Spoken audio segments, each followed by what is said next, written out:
Press start to play! Ano ang unang pumapasok sa isip mo pag nadinig mo ito?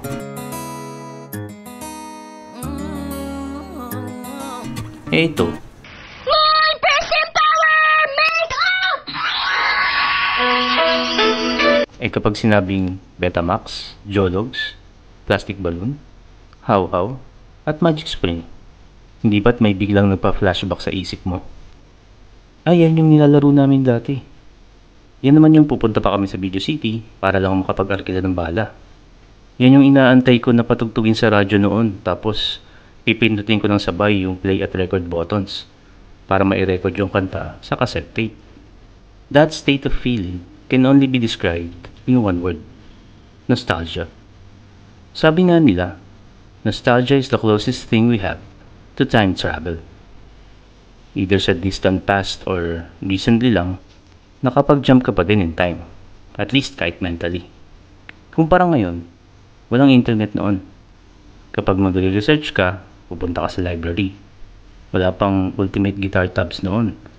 Kung nagigitara ka at gusto mong malaman ng chords ng kanta, bibili ka ng song hits. Walang ways noon. Para makapunta ka sa pupuntahan mo, magtatanong-tanong ka pa sa mga kuya at ate na madadaanan mo. Para malaman mo ang ibig sabihin ng procrastination, kukunin mo yung dictionary nyo na medyo lagas-lagas na dahil nauna na itong gamitin ng mga mas nakatatandang kapatid mo. At para malaman mo kung ano ang Sphinx, kukunin mo ang volume number 12 ng encyclopedia nyo na nasa cabinet na may salamin sa ibabaw ng TV. Ngayon mas madali na dahil sa technology at internet. Hindi ko sinasabing mas maganda ngayon kaysa noon. At lalong hindi ko sinasabing mas masaya noong panahon namin kaysa ngayon kasi hindi natin pwedeng ikumpara ang dalawang magkaibang panahon. With nostalgia, we are given an opportunity to experience past moments of our lives while being completely free from uncertainties. As humans, we are always concerned and worried about what tomorrow may bring. But nostalgia frees us from this.